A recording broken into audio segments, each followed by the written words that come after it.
prólogo de João. Vídeo 5. Com quem o Logos estava.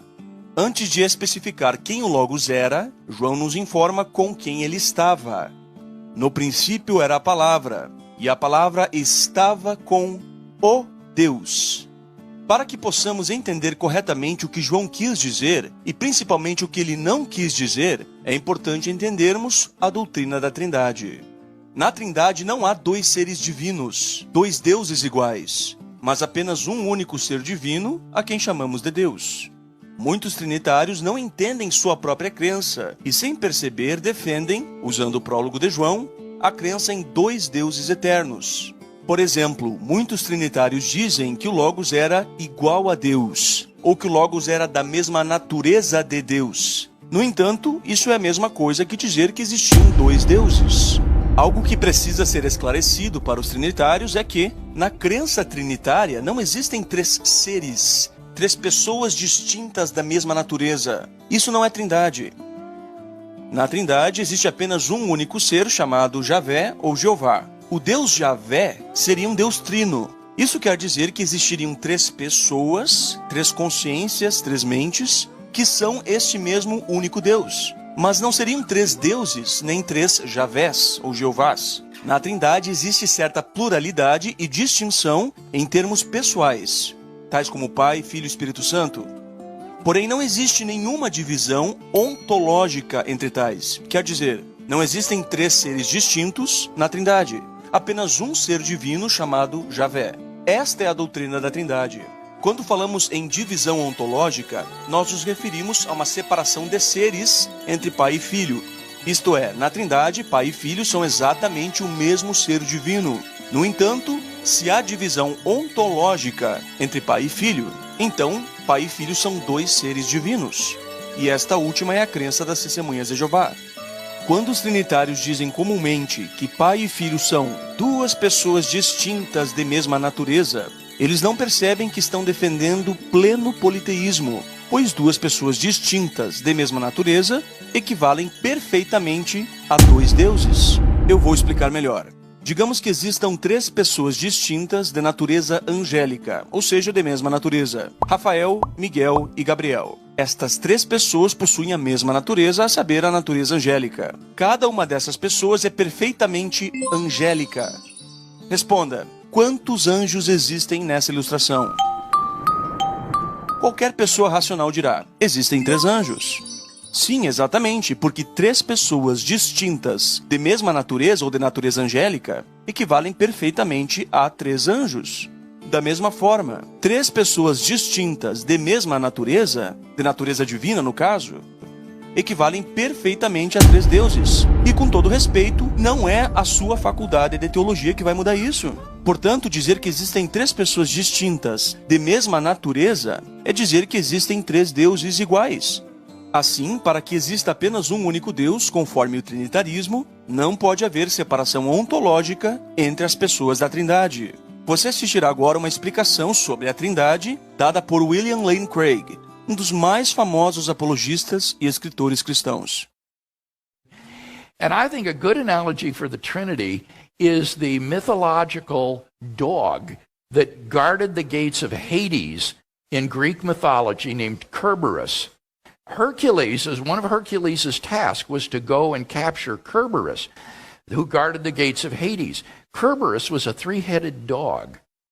Now, that's really interesting because what it means is Kerberos had three minds. Canine minds, obviously, but we could invest these minds with self-consciousness and self-awareness if we wanted to, so that you would have three canine persons. And yet clearly Kerberos was one dog. He was one animal.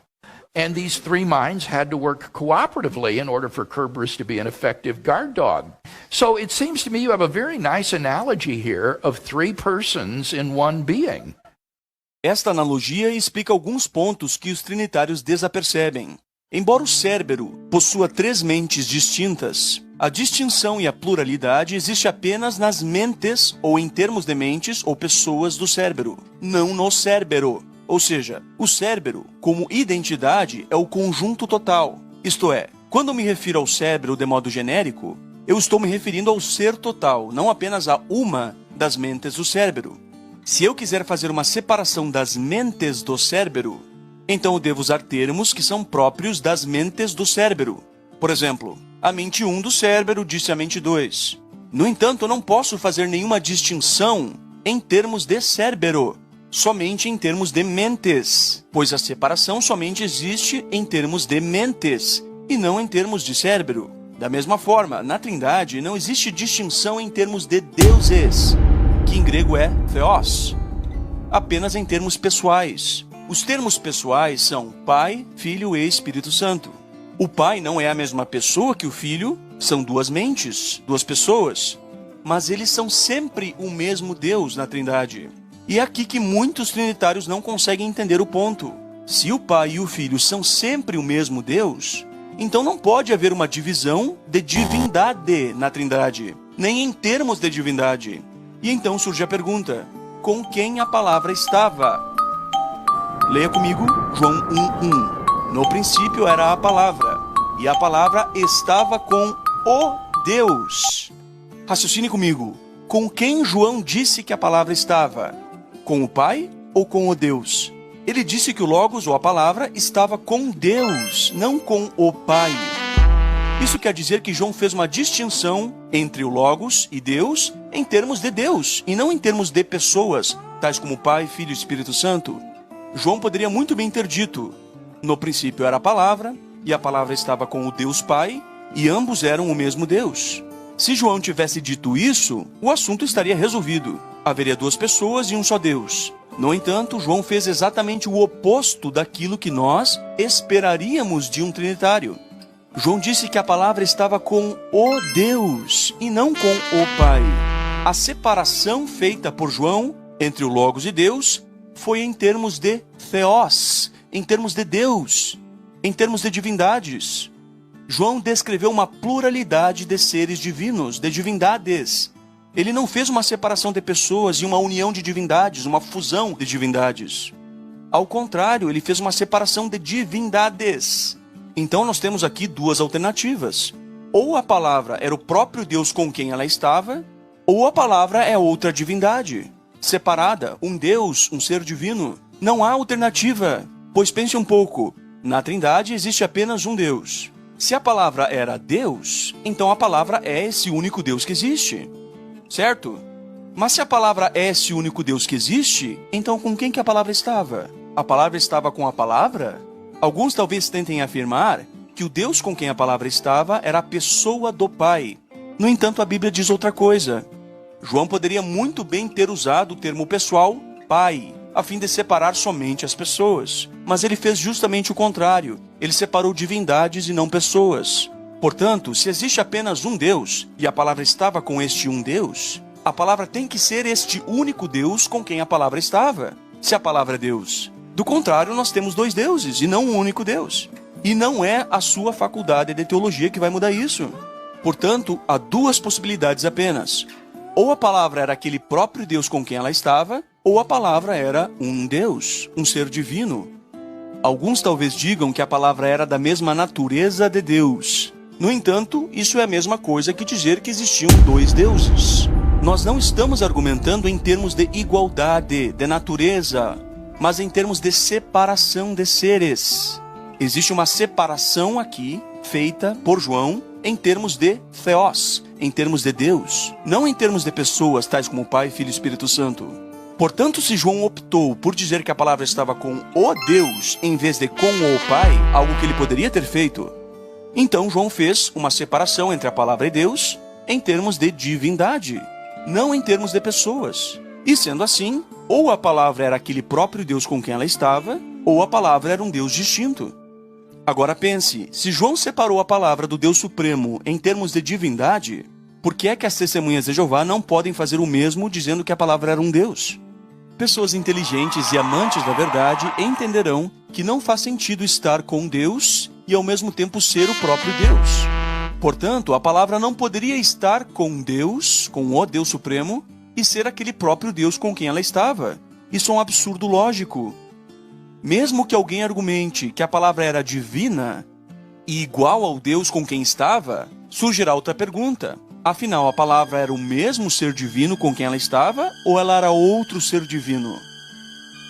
O ponto não é a igualdade entre a palavra e Deus, mas a separação ontológica feita por João. Não há como fugir dessa dicotomia. Ou a palavra era o mesmo ser divino, o mesmo Deus com quem estava, ou ela era outro ser divino, um Deus diferente e separado do Deus com quem estava. E João faz isso de modo bem claro por meio da articulação do artigo. A palavra estava com ho theos, no caso acusativo ton theon, o Deus, e a palavra era theos. Então aqui nós temos uma separação por meio do uso do artigo. Ho theos era aquele com quem a palavra estava, e theos em artigo é o que a palavra era. O próprio tempo verbal era já indica isso. João disse que a palavra era Deus, ou era theos. Ou seja, a palavra não é o Deus Supremo, porque o Deus Supremo nunca era Deus. Se era, então não é mais. Deixou de ser.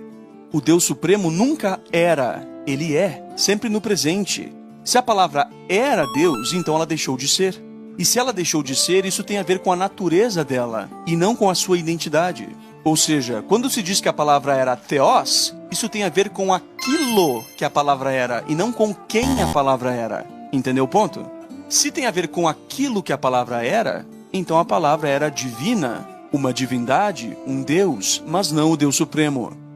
E a separação que o apóstolo fez entre a palavra e o Deus Supremo deixa isso bem claro.